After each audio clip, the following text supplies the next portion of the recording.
welcome to our introduction today to doing cube roots. So we're going to review a little bit how we can find square roots without a calculator, and then I'm going to introduce you to something called a cube root today.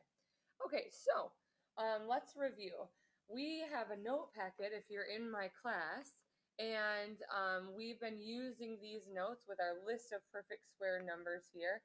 And I know that's a little hard to see because it is small, but we only need it for a second. So if it tells us to estimate the square root of 165, and I don't have a calculator, what I want to do is I want to take a look at my perfect squares list or in my brain, and I want to think to myself, okay, where does 165 fall between? What two perfect squares? So if I look on my list over here, it's going to fall between 144 and 169. So that's where we're going to start. So I'm going to write out 144 here and 169 down here. And then I'm going to work backwards to give the square roots of them. So 12 times 12 is 144. So that's my square root of 144. And 13 times 13 is 169. So that's my root here. Now, in the middle of 12 and 13, in the exact middle, we have 12.5. We have decimals. And we're going to get a decimal estimate for 165 by asking ourselves, okay, is 165 closer to 144 or is it closer to 169? Well, if you think about that carefully, 144, 154, 164, 65, it's 21 digits away from 144. While it's only 4 digits away from 169. So it's much closer to 169. So we're going to put that in right here. And we're going to go back with it. And then we're going to say, okay, I know it's bigger than 12.5. I know it's less than 13. It's not right next to 13. So I'm going to give an estimate of 12.8. And so our estimate here, we're saying the square root of 165 is about 12.8. And that's a good estimate. All right. How about this one? Estimate the square root of 121 without a calculator. Well, some people are probably thinking in their head, well, 11 times 11 is 121. And if we check our list, yeah, 11 squared is 121 exactly on here. So we don't have to do all of this work. We can just say the square root of 121 is equal to 11. And we would say because 11 times 11 equals 121 exactly. Okay, so our answer is 11. Now we're going to introduce you to something called a cube root. Okay, so this is all square roots here.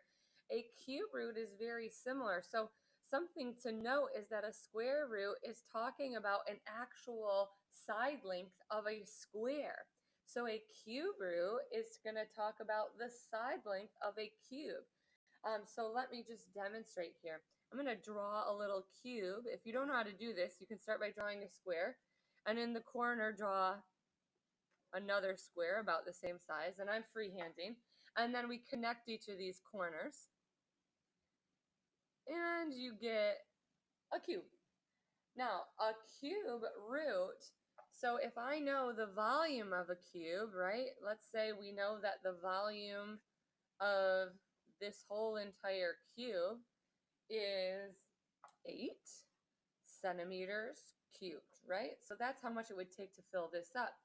The cube root of that is going to be, okay, what is the side length? And since it's a cube, we know the length, the width, and the height are all going to be the same, okay? So the cube root, by definition, is the length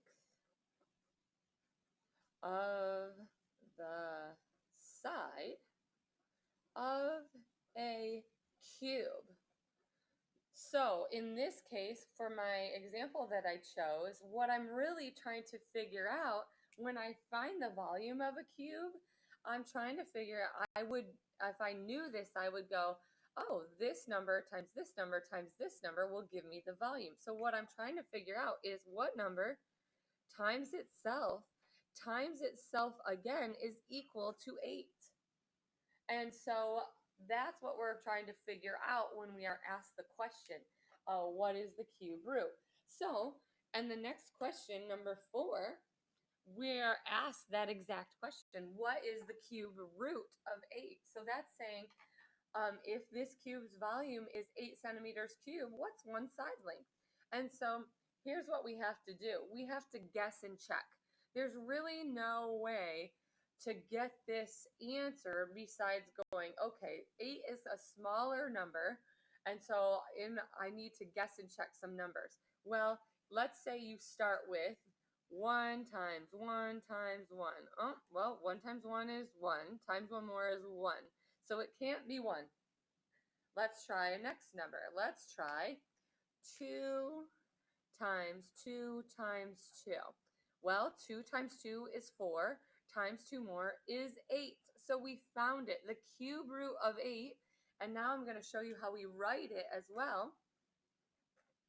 Cube root looks like a square root sign, but there's a little 3 on the outside. So the cube root of 8 is equal to 2. So that side length we were looking for up here is 2. This is 2, this is 2, and this is 2. If we multiply all of that, we get 8. All right, those are relatively easy ones, but let's try this last one now. So number 5 is asking us to find the cube root of 2,744. That's a big volume. So the volume of this cube is 2,744 units cubed. Now, to guess and check this one, we're trying to figure out, remember, what number times itself again now is equal to 2,744. So in this case, usually you would have a calculator. We know it's bigger than 2. We want to guess bigger than 2. So if you have a calculator, what you want to do is say, okay, I know it's bigger than 2. Maybe I'll try 6. So you type in 6 times 6 times 6.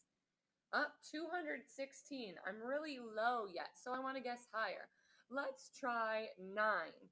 Okay, so we'll clear that. 9 times 9 times 9. 729. Still too low, and by kind of a lot. So I'm going to try 12. 12 times 12 times 12. 1,728. I'm getting there, all right? But again, I'm still too low. So I'm going to try, let's try 18. 18 times 18 times 18. Ooh, now I'm too high. So now I've got to go back down. Maybe, so now I know I'm between 12 and 18. Let's try 16. 16 times 16 times 16. Oh, still too high. Let's try 14. 14 times 14 times 14. And I found it. So it takes a little bit of time and work on these higher ones, but we figured out 14 times 14 times 14 is 2,744. So we write our answer like this. The cube root of 2,744 is equal to 14. This is our final answer. This right here is our work. Okay, good. Hopefully this is a good introduction to cube roots and a good review of square roots for you.